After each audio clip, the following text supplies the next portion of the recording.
Ahead on DC News Now at 5, the NTSB calling for changes after the deadly collision over the Potomac. We remain concerned about the significant potential for a future mid-air collision at DCA. The latest from the preliminary report.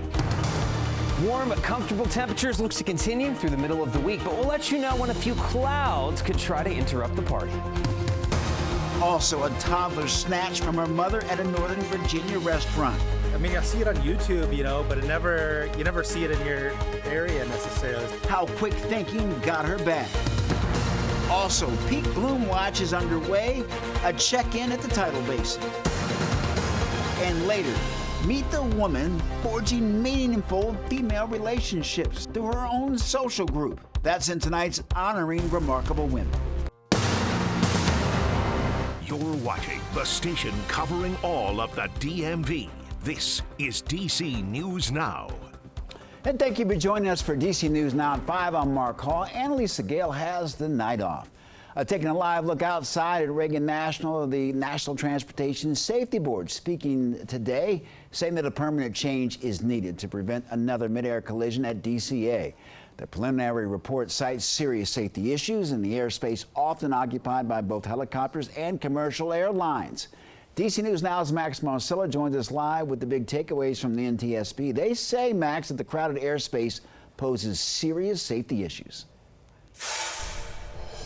That's right, Mark. NTSB Chair Jennifer Homendy said at a media briefing earlier that the distance between where helicopters and commercial planes would fly was way too close, and that posed some serious risks for air travelers in this area. Now, we know from the briefing that the NTSB says there needs to be an immediate ban on helicopters on the part of what they call Route 4 between Haynes Point and the Wilson Bridge. Now, that ban needs to happen when planes are taking off or landing from 2 of DCA's 3 runways. So the FAA has actually implemented that ban since the fatal collision back in late January. But the NTSB not only wants to make that ban permanent, but also says the FAA needs to come up with an alternative route for helicopters being used for, say, public safety investigations, presidential flights, or life-saving medical flights. Here's how Homendy described the risk.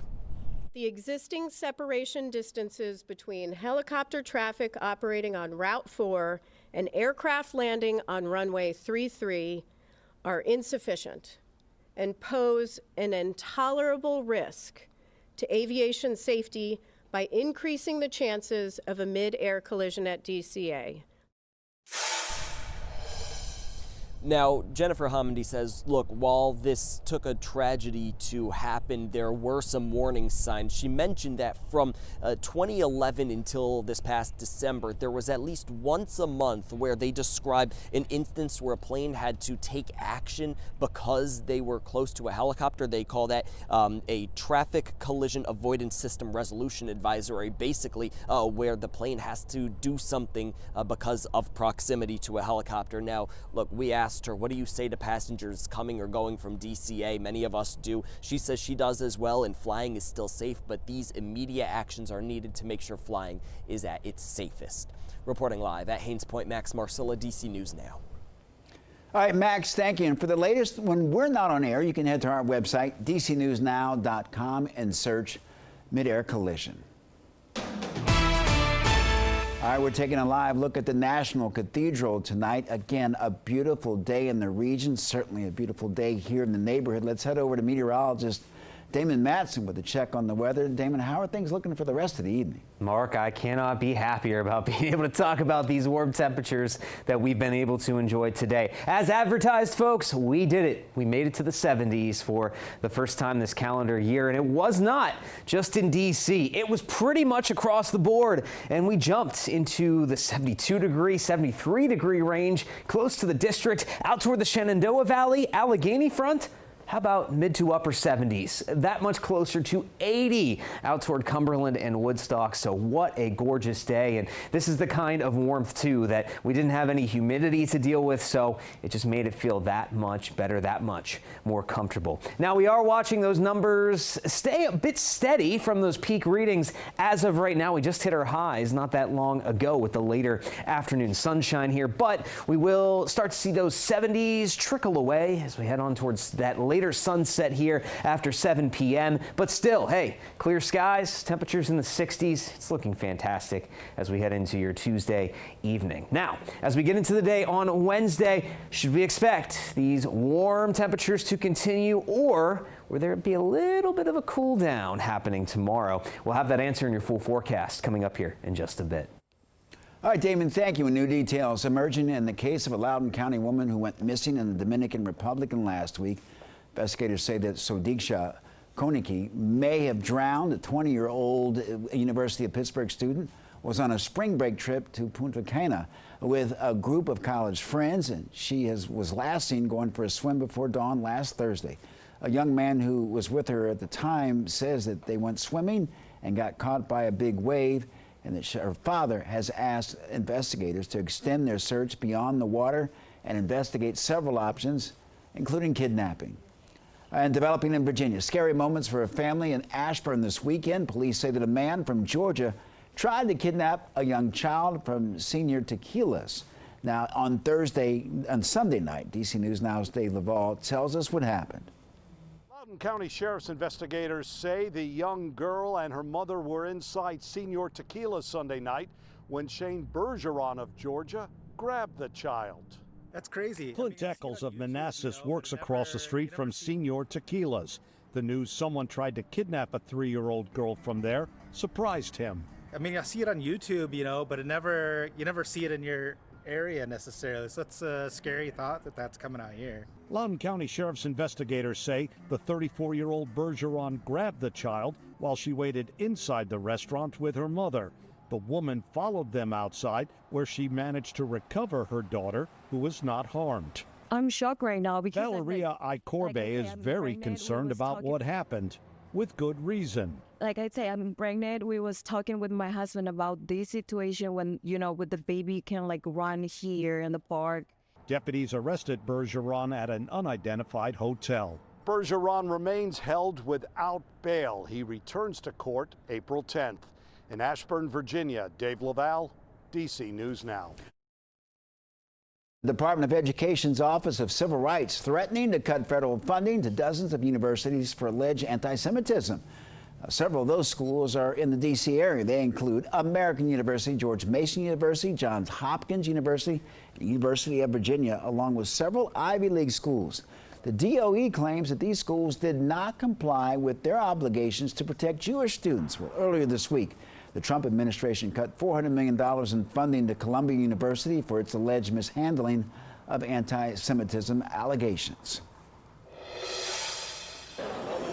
On Capitol Hill, fired federal workers are not giving up on getting their jobs back. A group gathered in the Senate Hart Building office building today and later knocked on the doors of Republican and Democratic senators in hopes they would hear their stories and also help.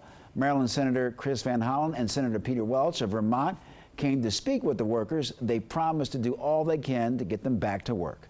To do everything we can in the courts and here in Congress and again in communities around the country to make sure that people recognize what's happening. What's happening is this illegal takeover of our government by Elon Musk. Well, all this as members of the Republican-led House are gearing up for a vote on a temporary spending plan, averting a government shutdown, but potentially devastating D.C.'s local budget. DC News Now's Mariel Carbone joins us live on Capitol Hill. Mariel, we know this bill would treat D.C. like a federal agency, forcing it to spend at 2024 levels.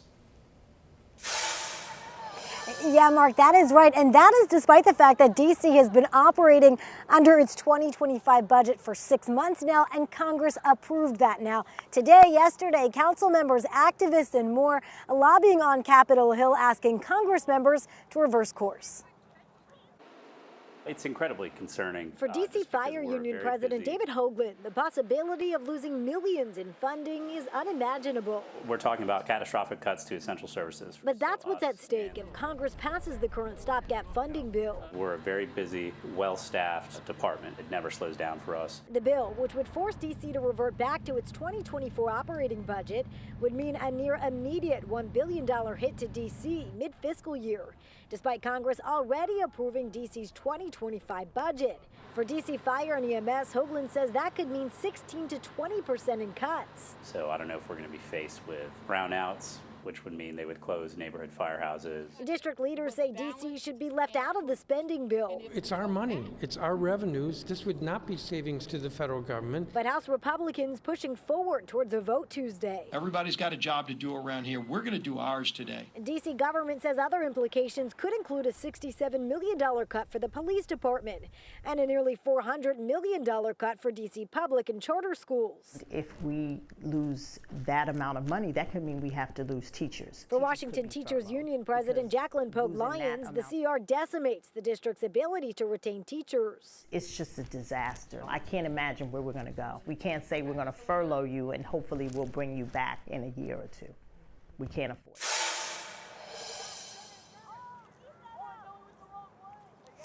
And we know that the House is currently talking about the CR right now. If and when they vote to approve this, it still needs to be approved by the Senate. And Hoagland says that is where the focus on advocating turns to next. Reporting live downtown, I'm Marielle Carbone, DC News Now. All right, Marielle, thank you. And coming up in our next half hour, our national correspondent reports on what Democrats and Republicans are saying about this critical vote. Well, turning to your forecast, it is a gorgeous day to be outside, and check it out. The cherry blossoms are at the tidal basin. Well, they're starting to bud. The National Park Service says that the flowers are in the first of 6 stages, the 6th stage being peak bloom. They predict peak bloom is March 28th to March 31st.